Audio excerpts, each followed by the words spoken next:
नमस्कार दोस्तों, मैं आपका दोस्त बजरंग प्रजापति एक बार फिर से आपके सामने हाजिर हूं इतिहास का एक ऐसा किस्सा लेकर जिसने भारत में क्रांति की ज्वाला फूंक दी। जी हां, हम बात कर रहे हैं जलियांवाला कांड की दर्दनाक दास्तान की। भारत के स्वतंत्रता संग्राम का इतिहास उठाकर देखें तो पूरा इतिहास संघर्षों से भरा पड़ा है। 13 अप्रैल 1919 का दिन शायद ही कभी भुलाया जा सकता है। उस दिन रॉल्ट एक्ट का विरोध कर रहे सैकड़ों निर्दोष लोगों को British brigadier general Reginald Dyer ने अपनी क्रूरता और बर्बरता का शिकार बना मौत के घाट उतार दिया, जिसे सुनकर आज भी लोगों की रूह कांप जाती है। आइए जानते हैं जलियांवाला बाग के खूनी इतिहास का सच। क्या था रोल्ट एक्ट? रोल्ट एक्ट एक ऐसी धारा थी जिसमें विशेष अदालतों का गठन किया गया था। इसमें सुनाए गए फैसलों के खिलाफ कोई अपील नहीं हो सकती थी। इस धारा में मुकदमे की सुनवाई एक बंद कमरे में की जाती थी, जहां पर गवाह को भी जाने की इजाजत नहीं थी। इसके अलावा राज्य सरकारों को ढेर सारे अधिकार दे दिए गए थे, जिसमें किसी भी व्यक्ति की तलाशी लेना, गिरफ्तार करना और उसकी जमानत की मांग करना आदि शामिल था। यह जन विरोधी एक्ट जनता के भारी विरोध के कारण भी पारित कर दिया गया। इस बिल का उद्देश्य भारत की आजादी की गतिविधियों को रोकना था। इस बिल के पास होने के बाद पूरे देश में जोरदार विरोध होना शुरू हो गया। 6 अप्रैल 1919 को इसके विरोध में काला दिवस मनाने का फैसला लिया गया। इसके तहत पूरे देश भर में हड़ताल करना और जगह जगह सार्वजनिक स्थानों पर सभा करना शामिल था। इस क्रम में 13 अप्रैल को जलियांवाला बाग में सभा बुलाई गई थी और उस सभा में पंजाब के प्रमुख कांग्रेसी नेता सैफुद्दीन किचलू और सत्यपाल भी शामिल होने वाले थे, लेकिन उन्हें पहले ही अरेस्ट कर लिया गया। जनरल डायर इस आयोजन के बिल्कुल विरोध में था। उसे यह आयोजन पसंद नहीं था। वह चाहता था कि यह आम सभा पूरी तरह से असफल हो जाए। उसने अमृतसर के स्थानीय प्रशासन को इसके लिए पहले ही सतर्क कर दिया था। सभा में होने वाली सभी गतिविधियों को सफल न होने दिया जाए और वह खुद वहां गोरखा सैनिकों को लेकर आ धमका। आते ही उसने सैनिकों को आदेश दे दिया कि सभी लोगों को घेर लिया जाए। सभा में आए लोग यह समझ नहीं पाए कि यहां अंग्रेज सिपाही क्यों आए हैं। लोग कुछ समझ पाते इसके पहले ही जनरल डायर ने सिपाहियों को गोली चलाने का आदेश दे दिया। जनरल डायर का आदेश मिलते ही सिपाहियों ने गोलियां चलानी शुरू कर दी। इसके चारों तरफ चीख पुकार के साथ भगदड़ मच गई। लोग अपनी जान बचाकर इधर उधर भागने लगे, क्योंकि जलियांवाला बाग चारों तरफ मकानों से घिरा हुआ था और लोगों को वहां से भागने का एक ही रास्ता था, जिसे सिपाहियों ने पहले से ही रोक रखा था। इस कारण से लोग अपने को बचाने में असमर्थ हो गए। चारों तरफ अफरा तफरी का माहौल मचा हुआ था। उधर अंग्रेज सिपाही लगातार गोलियां चला रहे थे। 10 मिनट में कुल 1650 राउंड गोलियां चलाई गई। लोगों के पास बचने का कोई दूसरा रास्ता नहीं था। वहीं बाग के बीच में एक कुआं भी था, जिसमें अपनी जान बचाने के लोग कुएं में कूद पड़े और देखते ही देखते कुआं लाशों से पट गया।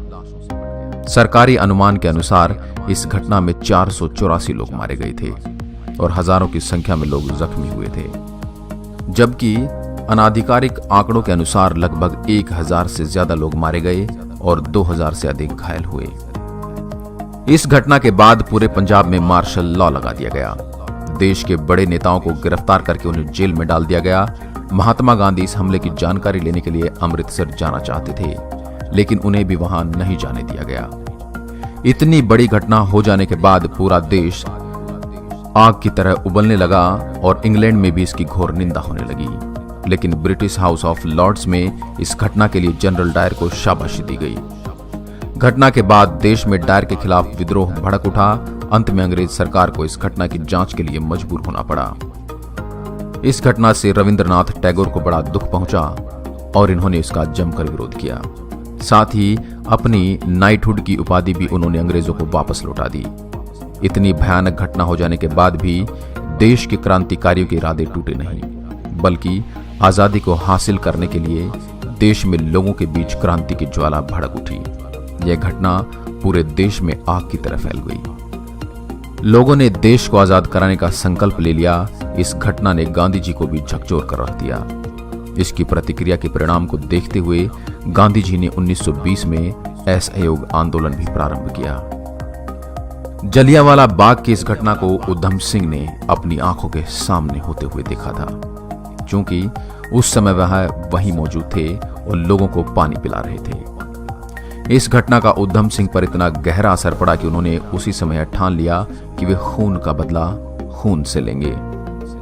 26 दिसंबर 1899 को जन्मे उधम सिंह की मुलाकात अमृतसर के एक लकड़ी की कारोबारी से हुई, जो उन्हें अफ्रीका ले गया। अफ्रीका से उधम सिंह कुछ दिनों के बाद अमेरिका चले गए। वहां से उधम सिंह भगत सिंह के संपर्क में आए और उनके साथ भगत सिंह का पत्र व्यवहार होने लगा। भगत सिंह से प्रेरित होकर वे भारत वापस आ गए और अपने साथ कुछ हथियार भी ले आए। भारत आने के बाद उन्होंने अपना नाम उधम सिंह से बदलकर राम मोहम्मद आजाद रख लिया। वे हथियार सहित किसी तरह लाहौर पहुंच गए, लेकिन तलाशी के दौरान उन्हें पकड़ लिया गया और उन पर मुकदमा चला। तब उन्हें 4 साल की सजा हुई। उधम सिंह के जेल से छूटने के बाद उनके मन मस्तिष्क में जलियांवाला बाग की घटना बराबर चल रही थी।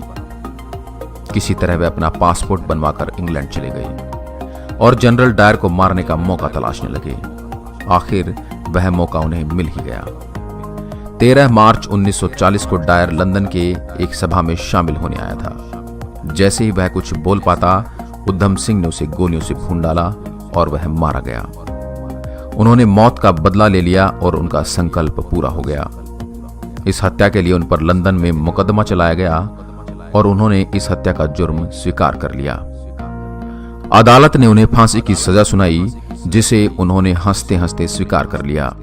12 जून 1940 को भारत की इस वीर सपूत को फांसी दे दी गई।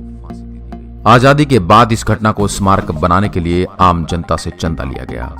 जलियांवाला बाग का डिजाइन अमेरिका के डिजाइनर बेंजामिन पॉक्स से तैयार करवाया गया। इस स्मारक का उद्घाटन 13 अप्रैल 1961 को किया गया।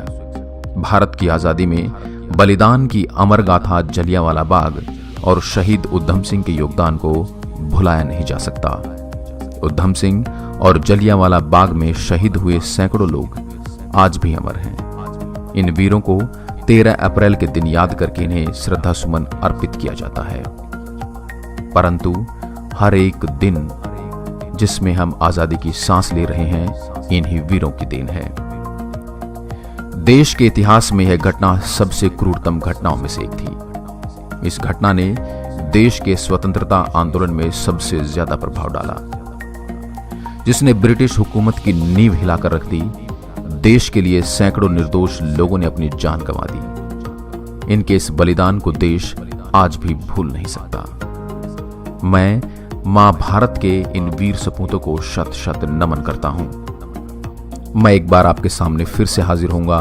तब तक के लिए नमस्कार। ऐसी ही अन्य घटनाओं के लिए आप हमारे चैनल को लाइक करें, शेयर करें एंड सब्सक्राइब करें। धन्यवाद।